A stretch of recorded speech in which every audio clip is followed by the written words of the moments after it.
On this week's episode of Double Strap Podcast, it's the Converse All-Star Rare Raccoon Werewolf. And some key advice from Dean Winchester: clear eyes and clogged arteries. Let's do this.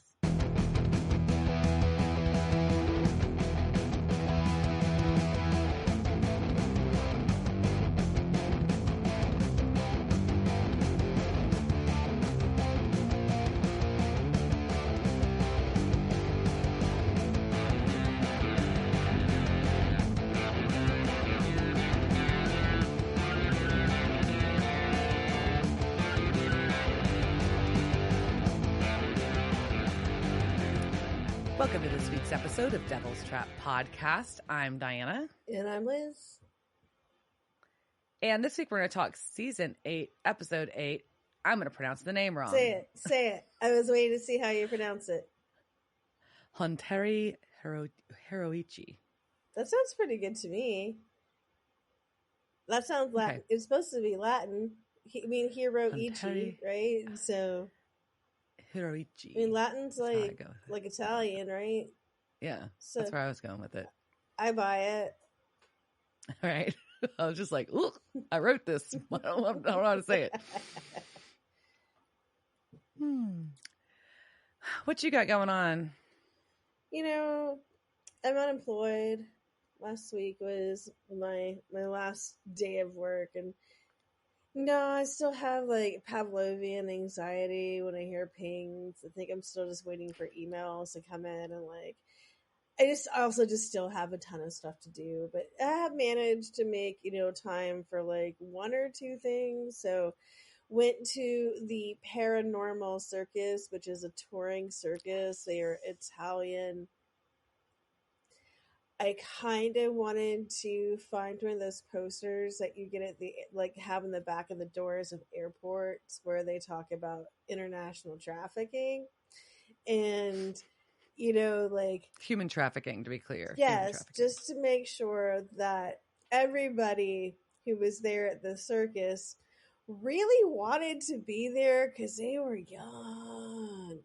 So you get there, and they do probably, I think it's at least 2 shows a night, probably with a matinee and the weekends, and they usually count the town. I think it looks like they do probably 4 to 5 nights or maybe 2 weeks, depending on where the city is. I guess just how things are set up. So they are set up at the parking lot of Rolling Oaks Mall, which, if you were familiar with San Antonio, Texas, is on it's the corner of 1604 and I-35. And this mall has often featured in my dreams of being where zombie apocalypses happen. So when I have my zombie dreams, a lot of times this is the venue. Setting. So I'm telling my friends this as we're pulling into the parking lot to go to the Paranormal Circus. And I'm sure that was very reassuring for them. I think so.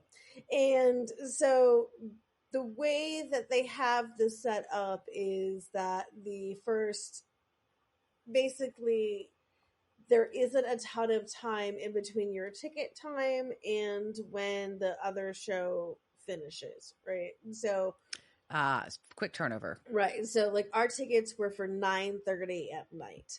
So we got there probably sometime between 9 and 9:15, and there was a very long line that we went to stand in. And then more people stood behind us because we did not get to go inside until 9:30 after. Right. So the other show cleared out, then they had to clean up and do things, right? And then room flips hard. Yeah, it was a pretty big production. And so once you got inside, there were a couple of areas to buy vending things, no alcohol. So just regular sodas and popcorn and other circus foods, like nothing major though. But I had to get popcorn because I was standing outside smelling it for 20 minutes. Well, it's required then. Yeah, and not optional. yeah, and my friends, I was like, "Oh no, this is mine. Like, y'all get your own popcorn." Not sharing. Like, Get no, your no, own. no, we're not. I'm not sharing this bucket. This is like my hand is just going in here, and it's going to be disgusting and filled with my slobber. You can't have it. So then there was also then there was like a haunted house. So it was like, let's do the haunted house and then go to concession, so we don't have to spill. Because I was like, I had to spill my big bag of popcorn that I'm going to buy. And so we go through the haunted house, which is pretty much so. Remember, this is just a tent in a parking lot. Yeah. So they've Right. built this haunted house inside this tent. And most of the actors in the haunted house were under 16, like preteen, like children. Like some, I swear, under 12, which I am going to assume are workers' children that are like, I want to be in the haunted house, which I can see probably happening. Sure. Again, that poster just like, hey, just in case, like, do you need a lawyer? Like, just let me know. I'll find you one. So, and the actors weren't really interacting with us that much, but there were like people who were like running around and like a guy with a chainsaw, and then like beyond like the children that were working inside the haunted house, which is probably like a minute's worth of walking through, like probably 2 or 3 scenes. Yeah. There were scantily clad girls dressed like, because it's paranormal, so they're just like paranormal girls, which so they scantily clad equals paranormal. Noted. With a lot of makeup, and like vampire makeup and stuff, and corsets and lots of. I mean, masks. Are we just saying? Hold on, are we just saying slutty goth, slutty circus goth? Is that what we're just going for here? I'm not saying that, and I don't mean that in a mean way. I'm just saying. Yeah. There's a lot of that. There's a lot of like hot topic.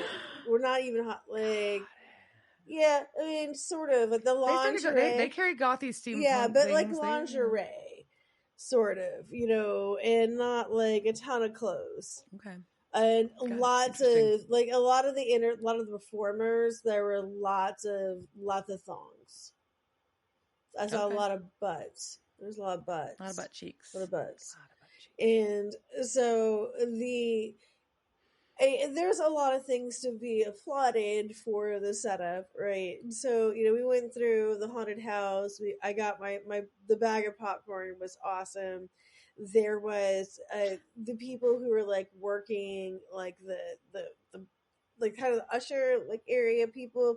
Mm-hmm. One of the guys like looks like our tour guide from Honduras and had like the machete line across his face. And I'm like, oh shit, that's a machete. Like, and my friend's like, what? I'm like, I know what that scar is. That's a fucking machete. Like, someone smashed this dude across the face. And there was a knife throwing act in the circus, so maybe. But what was really weird during like the knife throwing act, like I saw them popping the balloons, like the people who were like working there, like I saw them like popping them, like, and I was like, that's So there were some things that maybe some techniques that could have been worked on. There was a dude who was he was a contortionist and he was very good. The girl on a hoop she was underneath a dude on a motorcycle. So like there was a guy like doing acrobatic stuff on a motorcycle on a tightrope. Yeah, like but a cable, like not a tightrope because there's a motorcycle on it. And then like she had basically like a lyra hoop, but it also had a bar in it. So she's like doing like aerial stuff like while there's a motorcycle, and then they had the thing they went around, and that was really good. There was a magician that put a lot of effort into what they did. They brought a lot of props. They made what my friend was calling a woman machine, and it was a lot of just standard, like, like old school magic shit, right? So like the woman Right. machine is the one where like they have the box and like there's a girl, and then all of a sudden like another woman comes out, another one, and like it's just like a Yeah. parade of horrors, so they but yeah, so those were a lot of like the girls, and I'm like, she's like, are you 18? Like, do you have permission? Are you okay? Do you need a lawyer? And I think we also have to remember that like 18-year-olds look like fucking babies. I now, know, but they're I not know. really. But 22-year-olds look like fucking like I children. cannot be the one to 'Cause we're judge old. these things. Like, y'all could be doing this and having a Yeah. great time, but also, do you need help? I would like to know if you do. So, I mean, there was some good circus stuff. Oh, they had the wheel of, I forget what you call that, but like the giant fucking wheel that like there's like one little part of the wheel, and then there's a big part of the wheel, and then like it goes in a circle, and then the guy like goes out and he like rides it on top. And so like they have like a lot of really big props, and I'm like, damn, like you have to, it's a lot to set this up. Like it was quite a production. Logistically impressive. It was logistically impressive. I'm always like happy with good stage work, and it was definitely a fun show. Paranormal just really meant people wore like gothy makeup and had corsets.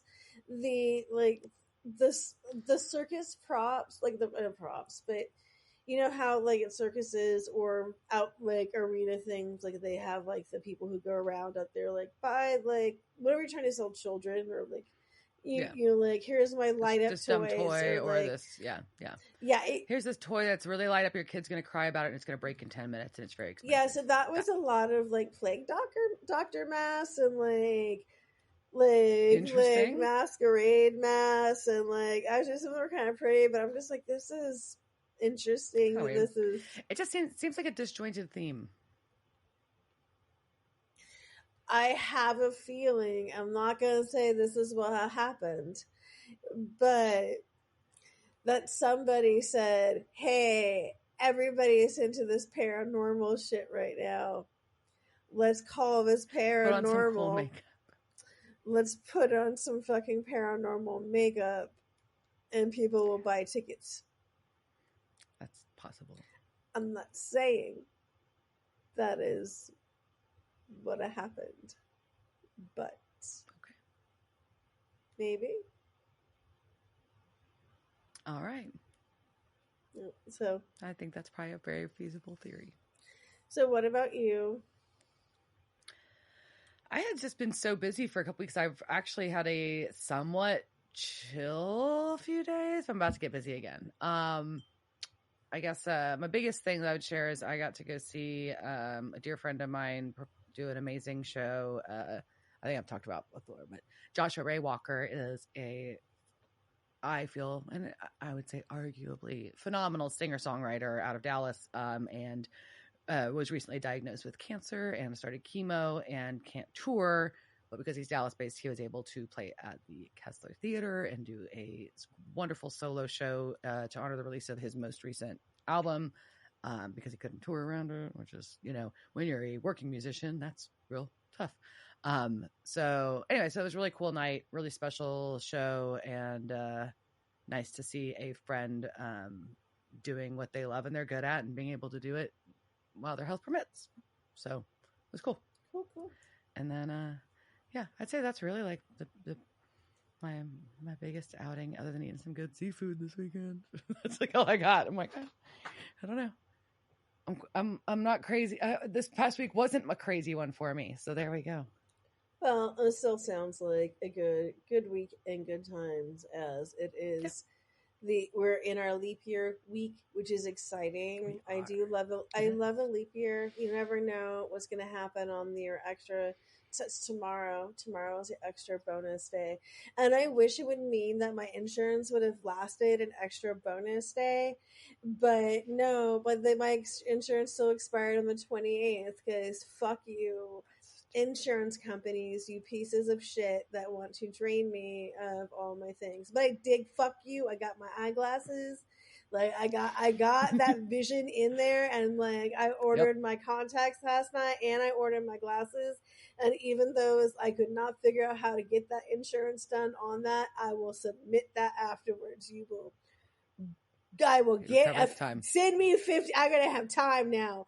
Send me the $50 you owe me, bitch. Like, no, I'm coming for that money. I will find all that money that went into HSAs somewhere. All of the money that all these places. So, anyways, so you ready to talk about Hunteri Heroici? Yeah, I just made Japanese. You did. So clearly that is based on Looney Tunes cartoon thing of like making fake Latin species or I almost had a quiz of which is like real like Latin names and which ones are made up, but it was just too obvious because this thing's like Spidometrus rapidus, and hopefully like if you didn't get that, it'd be just super embarrassing for Diana. So thank you for not embarrassing me. You're welcome. I was thinking of you, but I didn't say I'm not embarrassed. I'm just not embarrassing you that way. Okay, with that so way. This was season 8, episode 8, 1188. That's great. This first aired November 28th, so we got the 8s going on. I'm sure numerology that means something. Sure. 2012. It was directed by Paul Edwards, and this was the first and only episode that he directed. The last thing he credited with was directing an episode of the new Cloak and Dagger in 2018. He does have a lengthy and prolific career both as a director and a camera operator going back to the 80s. His credits include Blade and Little Nicky and many episodes of Lost, Fringe, and Once Upon a Time. So lots of stuff. And so this is written by Andrew Dabb, and this was the first time after 16 episodes that he didn't have Laughlin with him as his partner, and he has a solo credit. So interesting. And if we ever put the video up with this, you can see my cat butt right now. Well, we start off with our recap. The cat has crawled into my lap and her paws are wet, and that is always a scary thought of trying to figure out how did your paws get wet? Why? Okay, all right. We will be professionals or whatever. So our recap has Amelia and Cass and Naomi. So the episode opens in Oklahoma City. We've got a dude at a picnic table and some chick comes up and meet him. This is Gary. Her name's Olivia. And obviously they're like rekindling their romance. But we start hearing this weird like heartbeat noise. And she's like, can you hear that? What is that? And he legit has a cartoon heart like pumping out of his chest. Like, I don't know how else to explain it. You have to watch it. Obviously, hopefully you've seen it if you're listening to this. It's actually really well done. Yeah, it's very cute. And this is also before we got to be legal in Oklahoma. So this is just like straight up, like, we don't know why this is happening.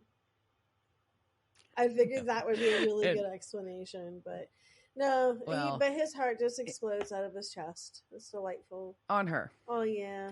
And it kind of sucks for her to be her. But also, I guess it sucks to be Gary, too. Yeah.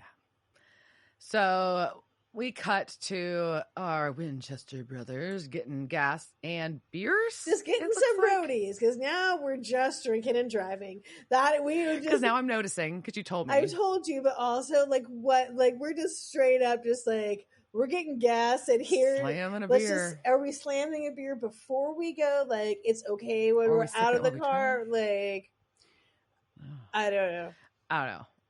Well, Sam's on the phone with Linda Tran, and she wants to talk to Dean, but Dean hangs up on her. It isn't very nice. It is not nice, but I wish I had those balls. Like, oh, man, just like, bye. Oh, it's so good.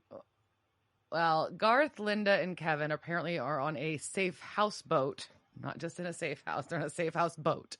And Kevin's struggling with the translation, but so far has not found out the info about how to close hell. I think I should take your guess right now and write it down, although I will probably forget where I've written it down. What do you think the name of Garth's houseboat is? Oh man, I didn't even think of that. I'm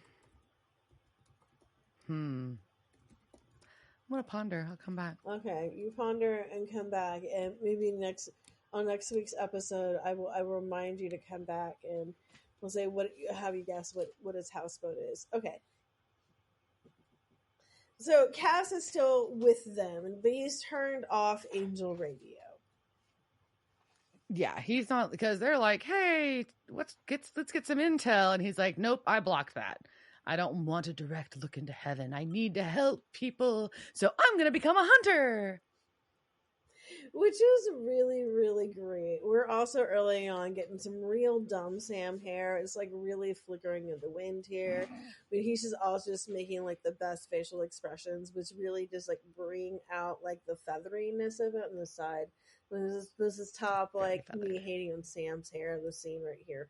But I do appreciate like Cass's ability just to like turn, like it's like the best filter ever. It's like if I could just like I want to turn off any news station that has an opinion with it and just be like do and like have that just like, how do you get this algorithm to work? Is Cass the best AI for this? I don't know. It's some early tech that's going on here. But Cass wants to be their third wheel, and it's just adorable. Yeah, he thinks that's a good thing because it makes things more stable. And he's already found a case. See, Cass is like, thruples are cool. You want to have a tripod.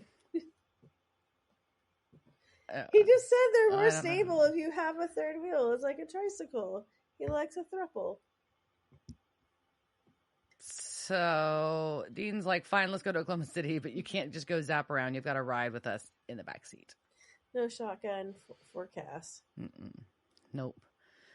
So they get to the morgue in Oklahoma City, and the detective explains that not only did this heart explode, it was ejected from the body. It got some air and was found in the sandbox. It's definitely heart shaped. It is cookie cutter, like the the heart cut out in his chest is. Yeah. I wish I'd gone down to the rabbit hole for the reason why we think that a heart was shaped like that. I'm sure it has something to do with Rome and probably the patriarchy. I think that well, I don't know about that, but I think part of it. It has to, I think because of the two ventricles, like the shape at a certain angle kind of has that look, and it was like a super rudimentary way of drawing it, but I could be wrong. I've heard the story of why I'm somewhere, sure I have too, but pull it out of my brain somewhere deep in there. I gave up that fact for like a chicken like when Chicken McNuggets went on sale or something. Like I'm just trying to reasonable. So I do like that. Right. Oh, like that Whataburger has chicken wings now, and they're really good. By the way, you should get them. Okay. Well, I like that our detective shares her theory, but the original theory was just that this was an ass load of drugs that caused this, and obviously it can't be that. So she says, "I've never seen an 8-ball do that." And I really like this detective. She is growing on me. I would watch her show. I like her. Same. She's very no nonsense, but she's funny. Yep. I'll take that. And Castiel's trying to like whisper to Dean about the molecules in the body. Anyways, the detective has to leave, and so they get to stand there for a minute, and Castiel's like, "Well, I don't sense any EMF or sulfur. I'm going to sniff this dead body and share that he had a recent bladder infection." This is like the best diagnostics ever. I know. I was like, I know they're annoyed by this because this has nothing to do with what they're researching, but how fucking convenient. Can I just have a doctor that can go? This is like the best, on my shoulder, not in a weird way, not in a creepy way, not in a weird spot, just like in a Joe Biden way. No, like don't smell the top of my head, please, sir, or whatever. Yeah, no, pass on that. But like, do like a little like a sniff on like my shoulder and be like, Here's your diagnosis. Yeah. Like that, I'd take that. You have a UTI. You need to eat like more yogurt, like, or just like, what do I need Or to like, do? hey, Like, it's a sinus infection. Here's a Z-Pack. yeah, Cool. that's cool. Like, whatever. Like, yes, I would love. Don't. This is what he should be doing every day. Like, just like. So it's like, this is like next level, like angelic body scans, and like body scan, like that thing that Yeah, people there's pay for this to go thing get called like a full DEXA scan, and trust me, because I love like knowing what's in my body and all these things. But I've looked at various like weight loss institutes, like, and like, because sometimes I'm like, oh, do I want to do Ozempic? And then I'm like, no, I don't want to die. I'm not going to do that. But there's so many like places that you have to like, as you're looking for like rehab or like other like body rehab, not just like drug rehab. But it'll be like, I'll kind of like seeing the scan things or what the first thing that like rings my bell. And I'm like, wait, what? You've got a scanner? And then I'm like, you may be a cult. And then I like get my cross my fingers and go, please be a cult. And yeah, so I will tell you. I mean, I think an angelic diagnostic sniffs could be better than a body scan. That's all Misha I know. Collins can sniff my fucking stomach, and anytime he can sniff wherever the fuck he wants. So yeah, this is like, if you ever run out of acting jobs, that is your new thing. Okay, so moving on. Right, so he could not smell that he was having an affair. Nope, but Sam and Dean are able to piece together that they've got this detailed report from Olivia, the girl that was meeting him, and it was so detailed, it was very rehearsed. So obviously, and he's wearing a wedding ring, and this is not his wife. So clearly, they've been able to deduce Detective Sam with that this is an affair. Yes, and maybe his wife was a witch, because that right. is clearly what happens all of the time. Bitches be witches. But they can't just go see the widow. We've got to have a fucking flashback first. Yeah, and I just fast forwarded through this. That's all you, Diana. Oh, shit. I'm not kidding. I can't do these Amelia flashbacks. They're all fuck off. I boycott them. The long and short of this one is Sam's meeting Amelia's dad. And she's all stressed about it because they're moving in together, and she's like, don't talk politics, don't talk bad about the Cowboys. And I thought that was, I don't know, it's pretty funny. Don't use the words moist or irregardless. Like, okay, valid, but not bad. Those are just things. Those should just be general rules of life, though. Anyways, moving on. But yeah, and so dad shows up, and he's ready to grill Sam, especially the fact that he went to Stanford but is now a maintenance man. Anyways, I hate this dude. I hate him with a passion, really? And I think when they're like, fuck him, and I think he just also reminds me of Samuel. Like, he looks like Samuel, and he just acts like a dick. Fuck this dude. Fuck all this. Okay. Wow. Fuck Amelia. Yeah. I have thoughts. I have feelings. Well, I can tell you're not a fan. Not a fan of Stan. You don't Stan? How much Stan can you stand? So, all right. Back in Oklahoma City, Gary's widow is very confused as to why the FBI is involved in Gary's heart incident, which is kind of reasonable. She's like, I thought he had a heart attack. What the fuck is the FBI doing here? But they're like, and Cass thinks like, I'm going to handle this. I'll break her. And it tries to interrogate, and it's not good. Yeah, he's Agent Still. And I think we've got Nash. I think we've already heard there's Agent Nash. There's already Still. Wonder who else there could be. So Sam swoops in and was like, I'm not going to be a bad cop. But in walks Olivia, and that's progressive. Oh, yeah. So basically it ends up that Gary and his wife had an arrangement. They have an open relationship. Good for Gary and Olivia. If that works for them. Good for them. Yeah. And I like Dean goes, freaking suburbs, man. And Cass like, so she's not a witch? And he's like, Dean says, best wife ever. Very funny. Yeah. But I don't know if that, whatever. So, we cut to another scene, and a man is about to jump off of a building. He steps out off of the roof of a high rise, and he's standing on nothing in midair.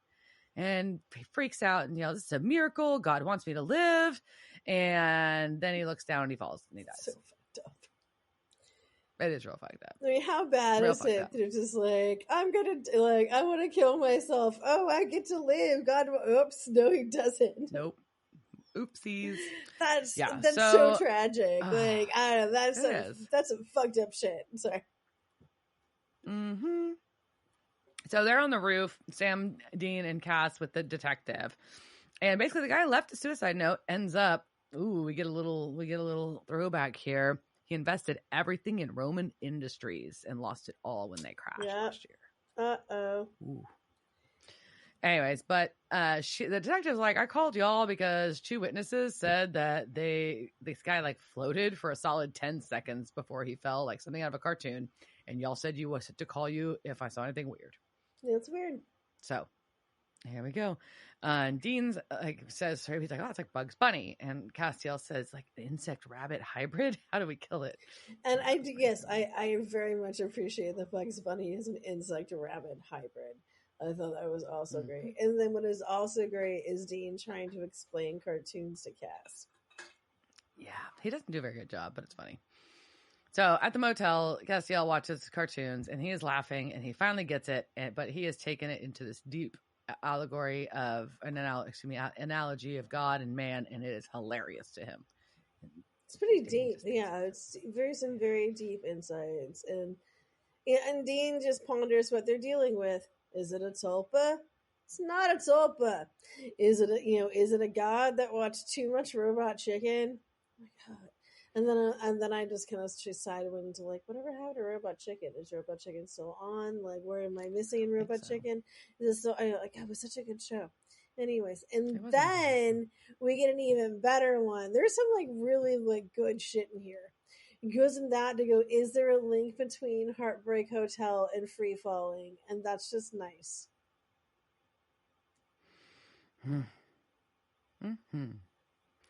Well, Cass is like, I'm going to stay in the motel room with you. And Dean shares that he needs his 4 hours of sleep. And I just had to note that because I remember when I did really well on 4 hours of sleep a night. That's why you're noting that? Not that because Cass assumes that he was just going to stay in the room with Dean and watch him while he sleeps. Well, that part was weird when he's like, no, I don't sleep. I'll just watch you. So that was creepy. Yeah. And Dean's just like, look, things are different. Like, I had Benny. And before that, maybe you could just lie in bed and watch me sleep. But, after Purgatory, we have some things we have to work out. You just can't assume that you get to stay in the same room with me, Cass. But Cass has a police scanner in his head, so we get distracted. So Cass he's got a police scanner in his brain. So he can turn off the angel radio and turn on the police scanner?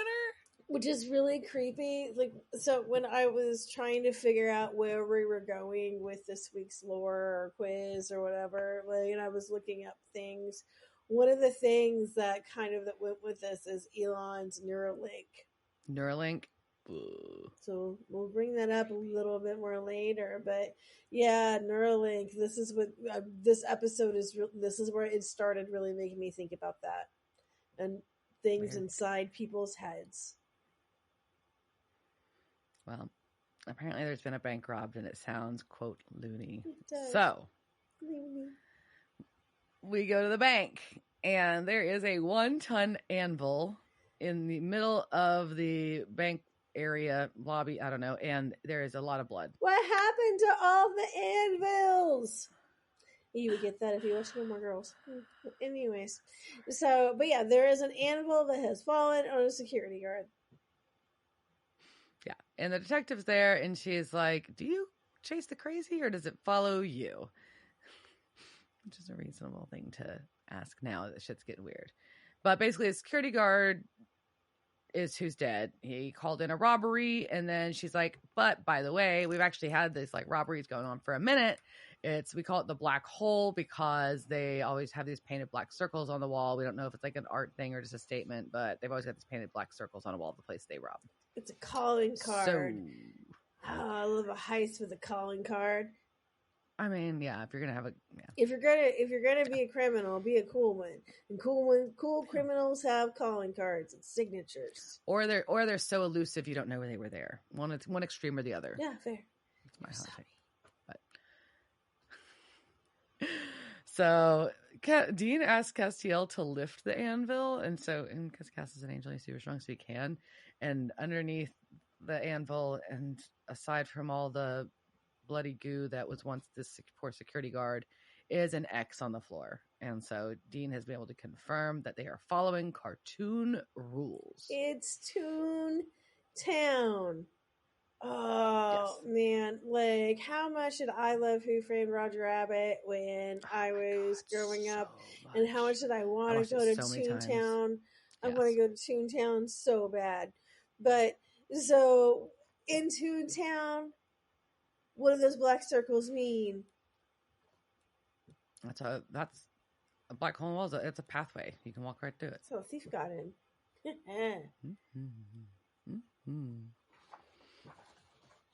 So we cut. I just want to scream about it's dip. That's what I from Roger Rabbit. I'm sorry, I won't do it. All right. So we go back to the motel, and Dean's researching. Cass is actually flipping through John's journal, which is an interesting dynamic. Well, but I also it's like this is what a hunter does. So, like a hunter reads John's journal, and I think that's hilarious. And true. Cass is very appreciative of John's handwriting. Yeah, and Dean's like still trying to talk about, hey, Cass, are you still having a tough time adjusting after purgatory? Because I did. Hint, hint, and maybe you should go visit heaven. And Cass is shutting that shit down. No, we are not talking about this. I don't want to talk about heaven. And you can't keep poking me. You can't prod into this, Dean. I'm not having it. And then Dean's just like, no, it's time for real talk, Cass. Real talk. Yeah. And Dean sits down to talk to him, which I thought was very nice. And Cass does spill a bit about, look, I caused so much suffering on Earth when I was evil with the Leviathans, but I caused straight up devastation in heaven. And I can't go back and see what I made of it. And he killed thousands of angels. And so, that's a pretty big deal. You can't just, go back. You can't, destroy Dallas and then, come back, later and be like, oh, is the state fair here? I'd really like to get a corn dog. You can't do that. If you killed everybody at the state fair, you can't come back and get a corn dog. You've got to understand that, Dean. But Dean just is like, but, But you're an angel. Do what you want. And he's like, no, it's not that way. So. But Sam comes back and he's like, oh, by the way, guess what? This black hole guy is also robbing fucking houses. And one of them is he was robbing it right by the park where Gary's heart happened. And so we got something going on, especially when there's also another robbery right by where that suicide off the building took place. And were the detectives not what the fuck is going on with these none of these things make sense. You don't rob a house and then rob an office and then rob a safe deposit in a bank. I don't understand. They couldn't find a connection, but it doesn't seem like that was very hard to find. But it's weird as fuck. I don't know. I just think it's weird. So, well, there's been other weird situations too, but nothing else where people have died. But around other robberies that have occurred, a jogger bumped his head and got a 4-inch lump. A kid walked into a wall and heard birds, things like that. So basically there's a radius around all these robberies that turn into cartoon world. A bubble of weird. And that just sounds like a delicious place I want to live in. I just want to be in my bubble of weird. But anything that is around the bubble just gets effective. So it's collateral weird. Yeah. Collateral weird. I really like that too. So, and all they know is that it's tied somehow to people in this retirement home. So they got to go to the retirement home. Yeah, this is where all things start triggering me. So, but it is Wabbit season. So, I mean, I do appreciate that. Well, and Dean is visibly freaked about being there. So that's... Dean's afraid of old people, and that's not funny. But but he's also just, I think, afraid of old folks' homes, which is understandable. Well, they're greeted by the doctor there, and he says, and they're like, hey, we just need to talk to some of your residents about, some grand larceny going on. So and he's like, cool, down. just like go talk to like my mentally incapacitated patients. Like, that's fine. Just like whatever, officer dudes. But yeah. So they go and they're talking about her bonds and diamonds that were stolen from her home. And she keeps calling Cass Charles like her third husband. She's adorable. She's fucking adorable. Her name is Sheila, and she had diamonds buried in her floorboards, and I appreciate that. But then we switch to a much more important thing because, oh my God, the cat talks. The cat talks, and the cat hates a mouse. Yeah. And Cass is going to interrogate the cat. And it's fucking amazing. And it is an amazing, like, orange, floofy. Like, I can't even I just want to, he leaves hair everywhere, and I want to hug him and brush him. Yeah. Yeah. So, and Sam sees a man that's kind of, I don't know, a man that is definitely zoned out. He's tuned out. Gentleman. Yeah, he looks like I look half the time. Well, the orderly that's there comments to Sam that, sometimes these people just tune out and live in their own heads. Maybe the real world's just too much. And I thought that's an interesting aside. So now Sam's going to have a fucking flashback. Yeah, I remember this was like 2012. Like, you don't even know, sir. You don't even know how much the world is. Well, now we've got Amelia serving dinner to Sam and Stan. I also fast-forwarded this one, and so, like, while you talk about this crap, I'm just going to imagine this should have been the scene of Cass interrogating a cat. But go on. Yes, there should have been much more of that. So they're having spaghetti topped with hot dogs, which is the family tradition for the first night in a new house, because I guess they're trashy. Amelia's dad was in the army and they traveled a lot. I don't know.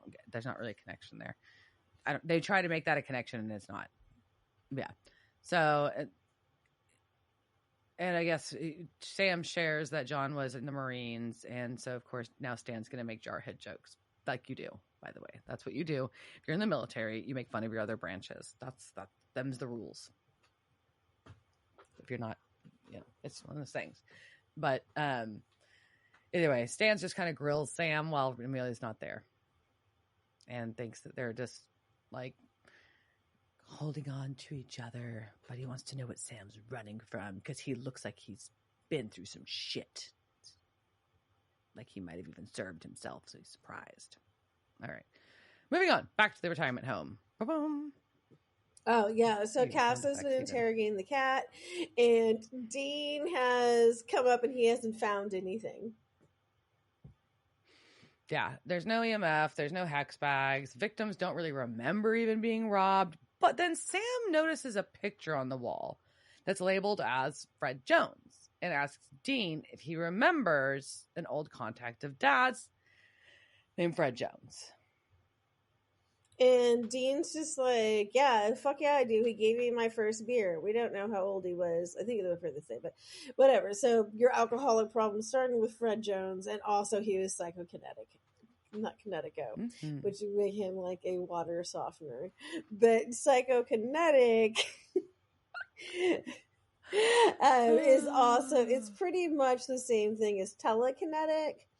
And we've talked about it before, but I wanted to see if there was anything on the internet where like I could find out if somebody was like, how do I like test you to see like if you're psychokinetic or telekinetic. And so I found this thing on WikiHow where you can learn how to develop telekinesis. So I told Diana to get a spoon. And if you're listening at home and not like driving or anything, go grab a spoon and you can do along with this. All right. So grab your spoon and we're all gonna learn to be psychics. I didn't bring a spoon. I was gonna be focusing on, so maybe like our powers together can make the spoon try to bend. harness your power too. Yeah. So okay, but first, all right. So part one. So this is from the WikiHow: How to Develop Telekinesis, reviewed by Jason Zook, the intuitive psychic medium. It was last updated February 7th, 2024. So very recently. Very recently. So part one: focusing your thoughts. Okay, so it says, believe that telekinesis is possible. You can't expect to achieve the miraculous if you approach it with a closed, skeptical mind. If you tell yourself that nothing will happen, even on a subconscious level, you will prove yourself correct. Your starting point then should be to convince yourself that it's possible to move objects with your mind. Okay, so convince yourself it's possible. Do you believe? Do you? I believe. Okay. Then it says that you're supposed to meditate daily, and it tells you how to meditate, but you can just tell me that you're going to do that, and just promise me, and we'll handle that later. All right. It goes in about focusing on an object. I think we can skip that too. That seems pretty intuitive. Okay, so this is part 2. Reaching out to an object. So our object is going to be the spoon, right? So concentrate on a small object and nothing else. So we're going to place the small object, the spoon, in front of you. Meditate to clear your mind and get it in the zone. Quit the racing random thoughts and see the object clearly with your mind's eye. Do you have racing thoughts? Stop it. Always. Are you still having racing thoughts? Stop it. Yes. You are the spoon. I'm trying. The spoon is you. Be the spoon. Okay. Now focus on the connection between you and the object. Once you have learned to control your thoughts, which I assume you have learned in this past 20 seconds, and visualize objects, concentrate on the energy that links you and the outside world. Visualize the matter and the energy that flows through you, other objects, and the space between. See the boundaries between you and outside objects fade away, and remind yourself that you and the object are one system. Be the spoon. You are the spoon. No racing thoughts. Stop them. Stop having racing thoughts. All right. Now, visualize clearly how you want to manipulate the object. You have to imagine exactly. You cannot imagine just kind of. You've got to imagine exactly how you want the object to move. Decide if you want to push it, to pull it, to push it, to crush it. It's just like bop it. Push it real good. No, it's just like bop it. So if you want to push it, pull it, crush it, or spin it, all right? So you're going to concentrate on the object and see it moving as you intended with your mind's eye. Visualize the single motion only, not more than one.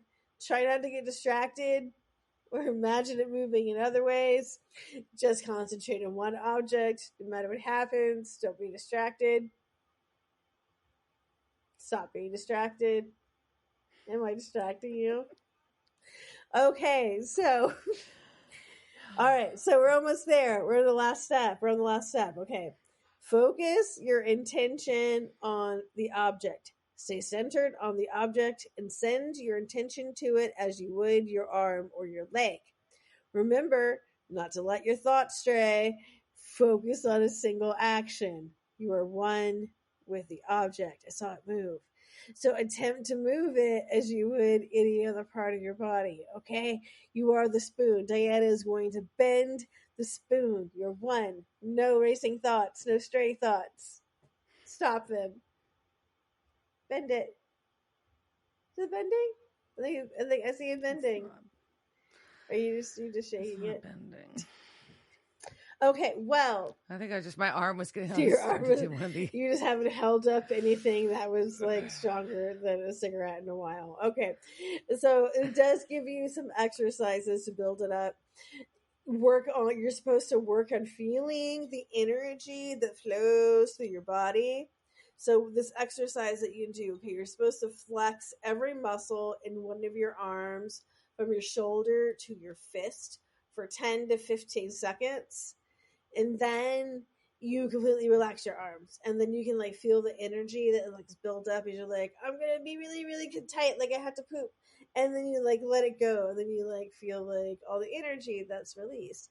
And so then you can do that and refine that to like force it into an object.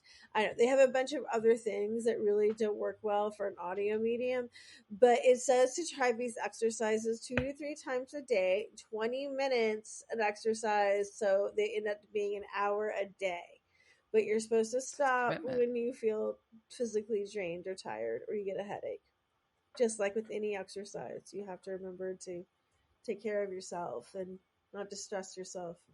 Okay, I'm bending the spoon that is on Diana's nose as I am one. Oh wait, let me see if I can bend the spoon through the recording of Riverside. Okay, ready? I'm the spoon.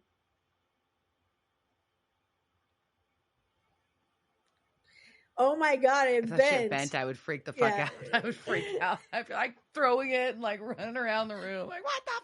I did look up some fast hand magic things, like some ways that we could do it, but I figured to keep it honest. But you got to keep practicing. You got to. I want to know like an hour a day, and that you're working on bending the spoon, Diana. I want commitment. How much of that was meditation again? You had to, that part's out the window. You had to meditate and concentrate on being one with your energy, clench, and then just like poop it out. So just like the clenched, like the isolated, like flexing, I kind of like. Oh, that's kind of neat. Well, if you think about meditation, like, okay, so there is walking meditation. You know, there's ones where you don't have to sit still. There are things where you know that. Like my paint by numbers, like that's my meditation right now. Like, wise people, like, and if I'm gonna like. You want to buy my paint by number set that will like some point I'll insert here into our podcast, like we'll go back, like whatever, but seriously, like I've got these paint by number kits and they're very relaxing because it's just like get paint color, put paint color here, fill in color, move to next, pick paint color, put color here, like, but not in a factory like way, just in a soothing, like I'm just here, I am the spoon. So if you bent your spoon, just let us know. If you would like to train Diana, if you want to train Diana on bending spoons, please slide into her DMs. Thanks. You're welcome. So, but not me. I got that shit down. You should have seen that. I broke that spoon in half, bitches. Like it's amazing. Through the camera. Like from over. Just like I don't even need to be in the same room with spoons. Boom. Mm-mm. My fucking powers. Find out more. It's $29.95.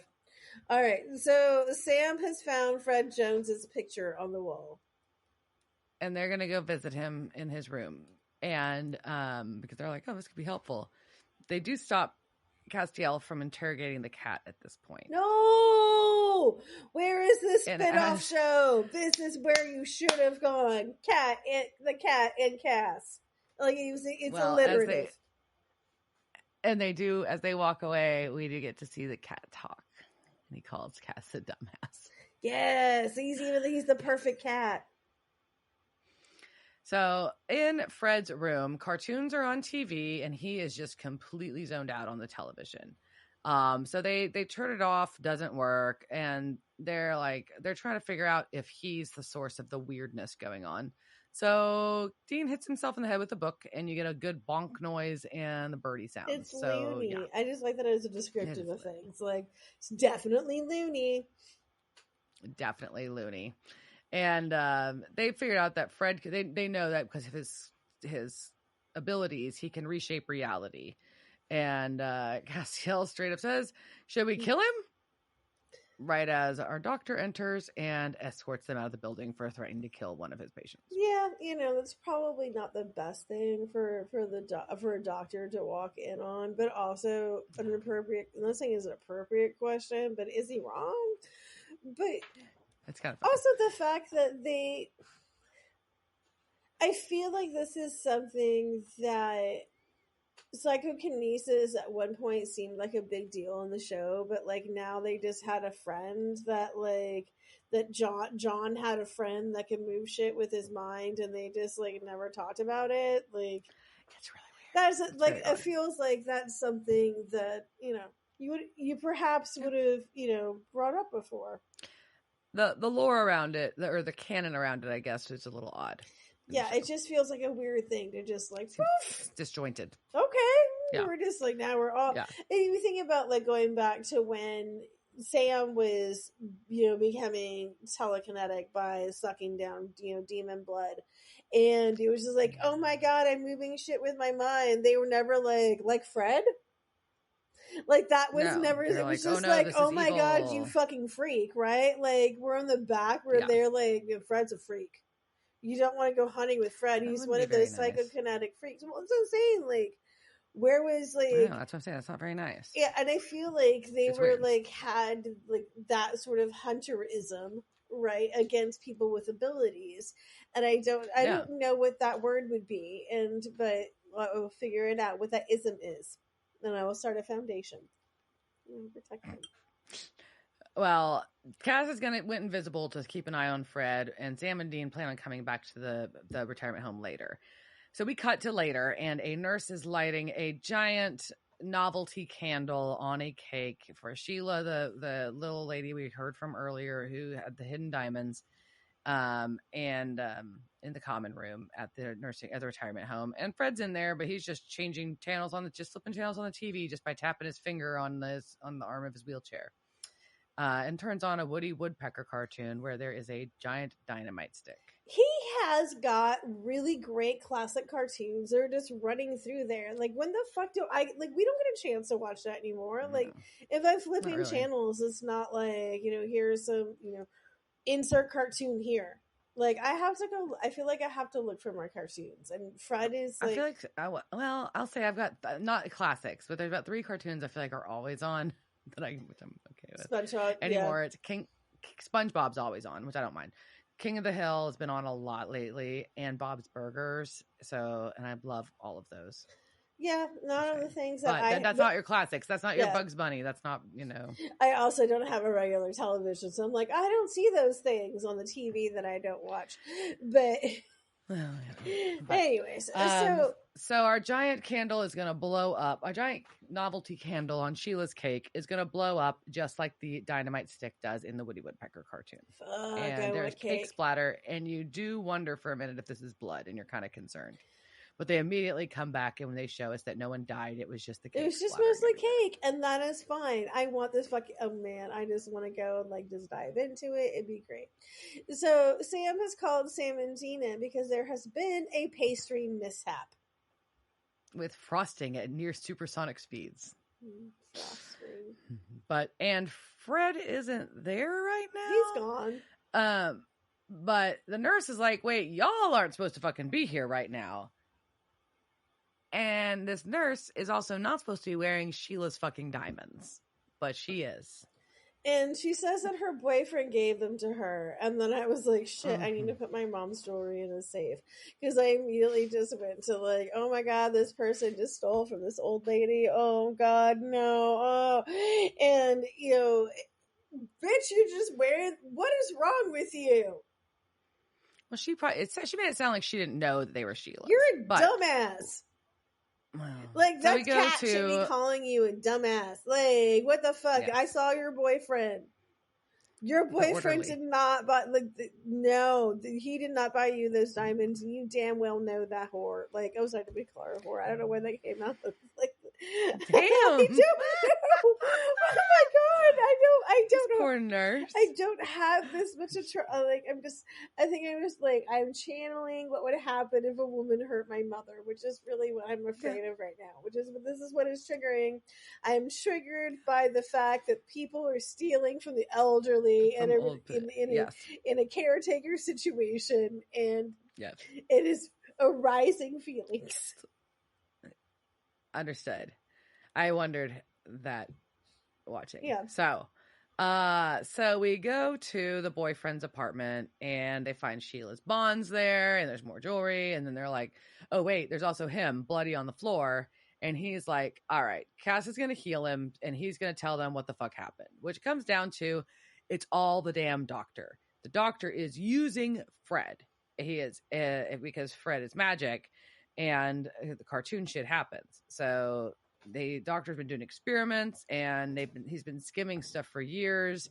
And now he's just trying to track down the end of it. And then so they load him up. They take Fred for a drive and there we go. And the orderly kind of called out the doctor that this is fucked. And so the doctor shot him. And after they do this last job, he's going to kill Fred. Yeah. So the doctor has just been stealing from all of his elderly patients for years because, that's just a thing. Okay, and then they go to a flashback, and then I fast forwarded through this. Yeah, they're doing dishes, and Stan's shit talking about Sam to Amelia, and he wants her to just leave Sam. But she's like, I'm happy. Me and Sam are just going to be a mess together. So Stan tries to be nice and talk about the Impala to Sam. Anyways, I'm going to ask, should I like Amelia? Because I don't like Amelia, and I don't know if I'm an asshole for not liking Amelia. I don't know. God damn it. Okay. I mean... So she's, I don't know. We'll make it to the end of the episode. I want you to get through like all of the flashbacks, and then I will sum up more of my feelings about this. So, we go to Sally walking down an alley, and yeah. So Dean is very excited because he gets to go through a black hole in the wall. Fair. I mean, that's amazing. Yeah, I'd be excited too. Yeah, it's fucking rad. While Sam and Cass go looking for Fred. And Castiel can feel the power out front. So they find Fred inside a van watching a cartoon, but he's like super zoned. So Castiel decides to touch him, and him and Sam go inside Fred's brain into his cartoon world. Amazing. I want to be in a cartoon. I want to live in Toontown. I want to be here. Yeah. Like, this is where this episode is fucking graphically amazing. It's just all super cool. Sorts of hooray. I love this. It's so super loony. Yep. And Sam introduces himself to Fred, and here we go. Inside the bank, Dean is in the safe deposit room and pulls a gun on the doctor and says, "What's up, Doc?" And also, when Sam is trying to get Fred to recognize him, and it's this idea of people with brain injuries, Alzheimer's, or whatever Fred has, like not being able to associate time, and he's just like, it's been a couple years, and you're John Scrawny Boy, which I always think is cute. That was like this moose of Padalecki is like his origin story is a scrawny little boy, but I think that was really super sweet. And when we cut back to this point after What's Up, Doc, Fred is very upset about losing his mind, as he should be. And very concerned. Yeah. So, and so that's why he kind of that's why he spends time in his head and not out in the real world, because he's scared to interact with the world because he's scared of losing his mind. Which is one of the reasons, like, I have been afraid to, like, we're in the future now, right? Like, so VR is becoming a thing. Like, people just have the VR sets, and I'm like, I'm not particularly happy with, the current present state of the world. I'm like, I don't think I want to go into a fake world, because I don't. That's where like there's a lot. There's like a whole like tome of dystopian fiction about that. I know. We don't need to go there. I know. We don't need to go and there. So, we don't need to go there. But that exists now. Thank you. That is a thing now. But I just as I've been contemplating what I do with my time now. There's like, oh, do I get a video? And I don't have video game sets and things here because I don't need that temptation of I can fuck off on my own with my phone and my iPad. I don't need to add. You don't need like a whole other project to do. I don't need more. I don't need to add more things for me to fuck off with, right? But I fear like that. Like Fred here, he goes into. I think it's just very like this is pre virtual reality, right? Like, I mean, it kind of existed then, but not really. Right? Yeah, not the way that we are now. Not quality.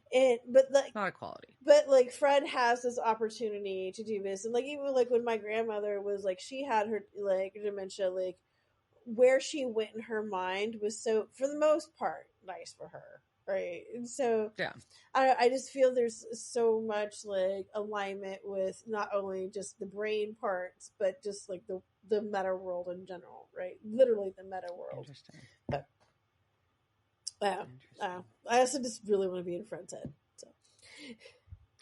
Well, Fred says the cartoons make him feel happy and safe. But back in the bank, the doctor's like, hey, Dean, why don't you take half of this money and let me go?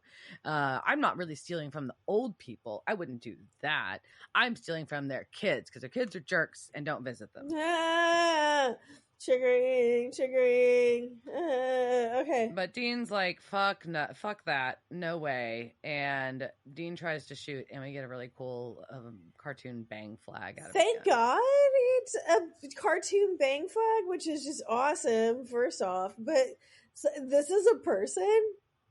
He's a doctor. Like, he's not really... But he's a doctor who is kidnapped and abusing an old man and using him to commit supernatural crimes. And has killed people like the security guard. But still, he's still a human being. They're like, it should be based on general supernatural rules.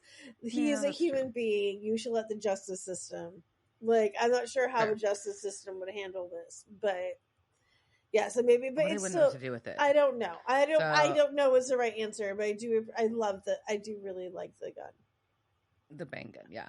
So Dean ends up tackling him. We get a freeze, and this is where we get our very Bugs Bunny / classic cartoon. More Wile E. Coyote Roadrunners. Wile E. Coyote, you're right. Roadrunner, I want to say Bugs Bunny too, but the only reason I know about it is because I looked, and so there was only like one or two times it was Bugs Bunny, and for the most time it was Roadrunner and Coyote.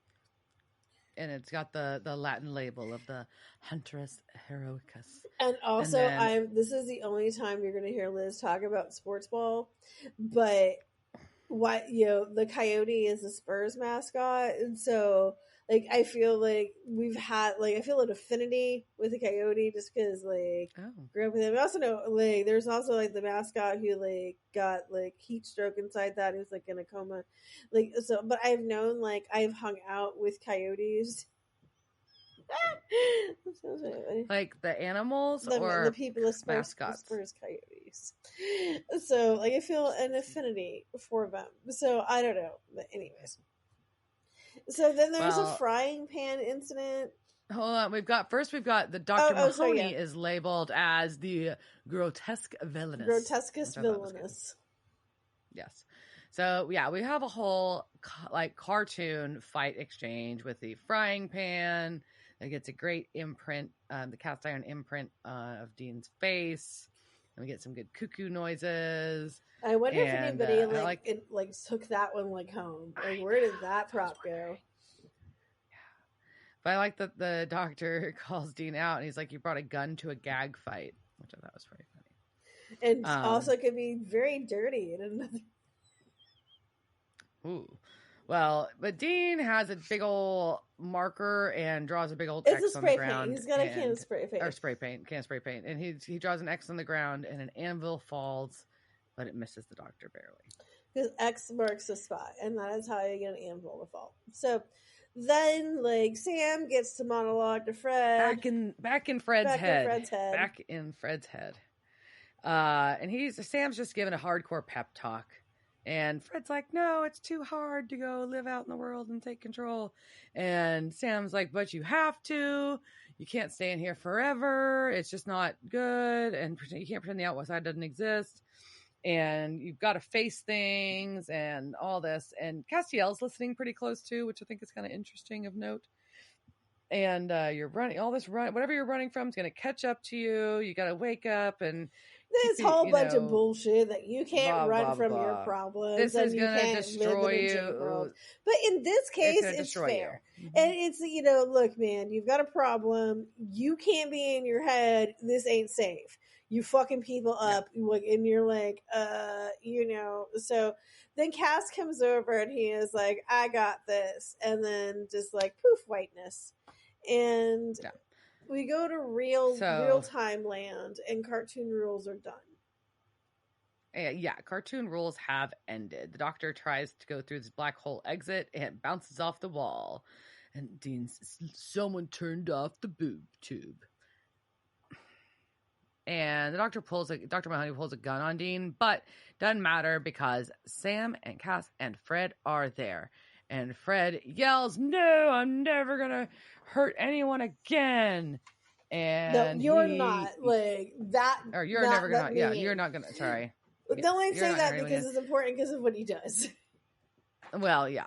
So he uses his telekinesis to make the doctor turn his gun on himself and shoot himself. Yikes.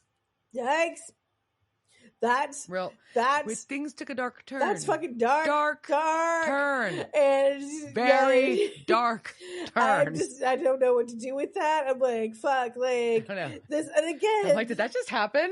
Did this just happen? I mean, Dean you're fine with Dean shooting him earlier, so he's still a person. Like, I know he's. I'm not saying fine with it. I felt like he attacked Dean also, and then he tried to run. Yeah, I don't know. Anyways, like all of this is still yikes. So, but Fred has like gotten control of his faculties. Like he's like, yeah, he's healed. He's like, I'm good right now, but yeah, and he's afraid of what happens in the future. But I'm just like, fuck, you have a fucking angel.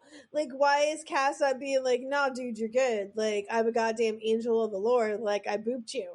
Like, that should, like, this is guaranteed. Like, it's not gonna, like, I don't know, it's not a fucking wall in your head, whatever. Well, and Cass is like, I'm gonna do this really painful procedure instead, and I'm not sure if it's gonna work, but let's go for it. What? I don't understand. Like, you just healed like a bullet wound, but you can't like fix whatever neurons aren't. Like, you can't fix fucking Alzheimer. Is that what you're saying? This is where the angel power stops at fixing fucking Alzheimer's. I don't know. It's real weird, and I don't know exactly understand even what he did to him. But he did something because at the retirement home, Fred's there, real zoned out. I think like lobotomized him. Yeah, he went through like, and he's just like now he's just listening to Otis Joy. Yeah, in his head forever. It looks real nice. I don't know. It doesn't really say. I'm just guessing. But he put him back as a prisoner in his own body. Like, what the? It's so weird. Fucking kill him and send him to heaven. Yeah. I mean, that sounds terrible, but what better than this? It sounds better than zoned out in a retirement home listening to Ode to Joy on repeat. Which I like Ode to Joy. Like, I do like Ode to Joy, but clearly he's gonna pee himself. Like, he is like not like you took away his faculties again. Like I don't know. So that has happened, and then like Dean's they're about just to leave like, him. Cass, you're gonna have shotgun now that you destroyed this old man and like put him in a wheelchair. Good for you. You get to ride shotgun. But Cass is gonna get zapped to Naomi's office again. Bloop, bloop. He's in heaven. And she's like, I won't allow it. He's like, I want to face the pain I caused in heaven. And she's like, nope. Sorry, you don't get to come to heaven unless I ring my bell. And then she's like, what do you want to do? And then he zaps back to Earth. And Cass is like, I think I'm just going to stay here and watch Fred for a few days. I don't know what I'm going to do after that. Yeah, but I can't run anymore. And then fuck you. It's in the flashback. Andrew making fun of my name. Fuck you. Well, anyways, it's just Stan and Sam and Amelia are kind of getting along now. Blah blah blah. But then there's a phone call, and Amelia answers, and we find out that her husband's not dead after all. What the fuck? Mm-hmm. What the fuck? Yep. And they go from that back to Sam and Dean leaving Cass with Fred and Ode to Joy playing, and they just sit there and they stare at a blank wall, and they look so nice. They have no obligations. There's nothing like they have to get done before like courts come after them for shit, and it just looks so nice and peaceful. And again, as Liz goes, why does going to sitting in a like retirement home or a sanitarium seem so quiet and nice? But it does.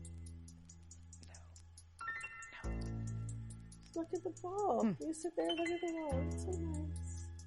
All right, so let's go into some casting couch. Casting couch. It's the casting couch. Were they on that show that time with that guy? La la la la la la la la la la la. Sure. Yeah. Fred Jones was played by Mike Farrell, and he's been in episodes of things Back to the Monkeys, I Dream of Jeannie, Bonanza, Coach, Murder, She Wrote, Law and Order SVU. He was a long-running major character on Days of Our Lives in the 60s, named Scott Banning. He was the voice of Jonathan Kent in almost all of the 2000s Superman and Justice League cartoons.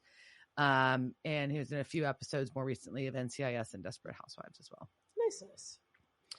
Our Detective Glass, who we liked so much, was Catherine Lowe Hagquist. She's been in episodes of X-Files, L Word, Fringe, Once Upon a Time, Bates Motel, Van Helsing, iZombie, Riverdale, and Nancy Drew a couple times. She was Tina in Alien vs. Predator Requiem. She was a reporter in Tron Legacy. She has done quite a few Hallmark Christmas movies, had small roles in Elysium and Godzilla in the 2000s.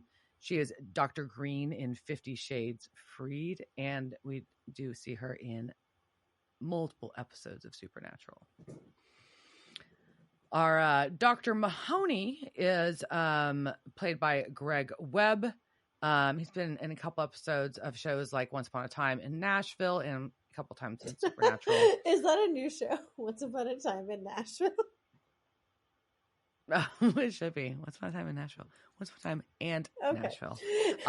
Stan Thompson is played by Brian Markinson. He's been in episodes of Law and Order, Star Trek Next Generation, Star Trek Voyager, and Star Trek Deep Space Nine, X-Files, NCIS, a couple episodes of Hellcats, a couple of Fargos, a couple of iZombie, who's on Chilling Adventures of Sabrina, and a few episodes of Charmed.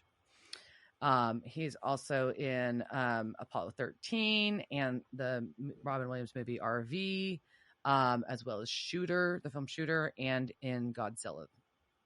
He is also a reoccurring character named Dr. Rosen in Mad Men, and Everett, which is a reoccurring character in The Magicians. Our nurse's boyfriend was played by Bryce Hodgson, and one of his most notable roles, he's Dawn in iZombie. It's in like over 50 episodes.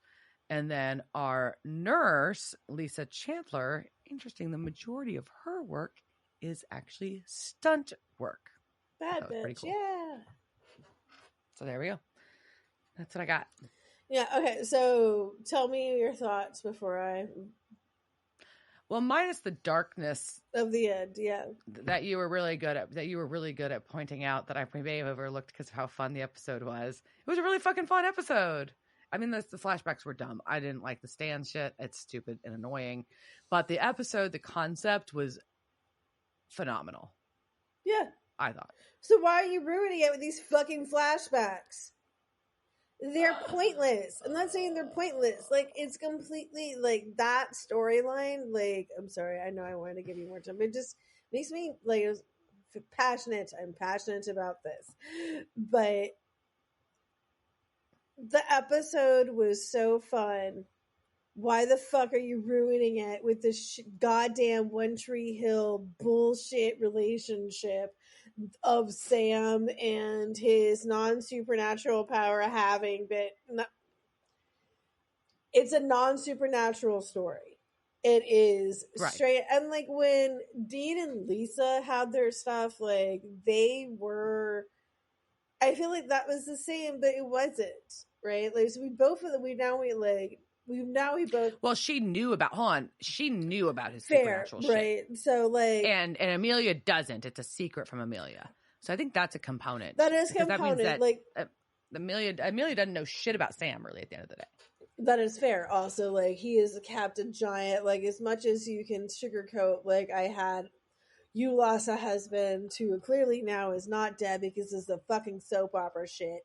But I'm just gonna say that's not a frequent occurrence in like months later in the military. Just so anybody, you mean that confused. somebody is gonna like give them like, we're gonna tell you this guy is dead and not do an MIA? Like, well, we really should like. That's not how it works. No, it's not. So that's not even like, and that's not even a secret. Like, no, it's just like, not like I have some deep intel from my time doing HR in the military. We're talking about a show where a man, where an anvil was dropped on somebody's head. Okay, so that's true. I know, but this is the non supernatural portion of the show. That's why I'm just like, why? Like, why are you putting? I don't feel it's necessary, right? Like, I think like it's distracting. Like, I get, we can say like Sam had a love interest while Dean was in purgatory. Cool. But I don't think we need this level of detail. I don't think we need this. I think I don't think we need like Sam is trying to please like this dad that doesn't like wants to give him shit, and like so now Sam feels like shit about his life because he's a drifter, like, who doesn't have a job and is committing credit card fraud. So why would somebody feel like that's not a good match for his daughter? I don't know. Like, why would... Weird. I'm not sure why that would ring any alarm bells in his head that you, like, dropped out of school and haven't had a job for a few years. Like, why doesn't he love you? I don't know. To be your daddy, too. Yeah, I don't understand that. But it's just, it's so mundane, right? Like, I watch this show for escapism and for guys who take their shirts off and fight, but also like, it's about monsters, and it's, and monsters are used as metaphors for other things, right? And so if you have relationships, you tell them through those stories. Like, we're getting like the Benny story. Obviously, that is that's relevant to the rest of the storyline, obviously, because he's a character in that. Whereas this is like a past tense, like that's giving backstory for someone that's there. In the present. It's like, I don't understand the point of this. Obviously, Sam left her. Obviously, Sam's not telling Dean about her other than that she existed. So why are we harping on this if it's not going to be part of the storyline when she didn't even know that supernatural shit existed? I don't get it, and we definitely don't need her fucking dad. We don't need her dad. Yeah, we don't need her dad judging him. We don't need, like... I don't know. It's just weird. And on such a fun episode, we could have had so many more cartoon scenes. Exactly. We could have had a whole scene where Cat talked to a cat. Well, that too. There was a deleted scene. We missed a cat interrogation. There were some deleted scenes, and none of them were the cat interrogation, which... I don't know, like, go back, like, I feel like this is what AI was made for. All right, so AI generate me the cat interrogation scene. Make it happen, poof. I know, in the future, I think I can just say that, and that will happen. So I'm just, like, working for the future. Cat interrogation scene, go. All right, so we're watching that in the future. I hope everybody enjoys it. And with that, cheers, Dirt. Cheers, bitch. Devil's Trap Podcast is a Don't Get It production. Meow. Devil's Trap Podcast is part of the Ship It Studios Podcast Network. Thanks for listening to this week's episode of Devil's Trap Podcast. You can follow us on Instagram at Devil's Trap Podcast, Twitter at Devil's Trap Pod, or you can email us at devilstrap@devilstrappodcast.com. Don't forget to subscribe, leave reviews, and share with all your friends. We're at all your favorite podcast outlets and at devilstrappodcast.com. I'm Babe. Thanks for tuning in, and we'll see you next time.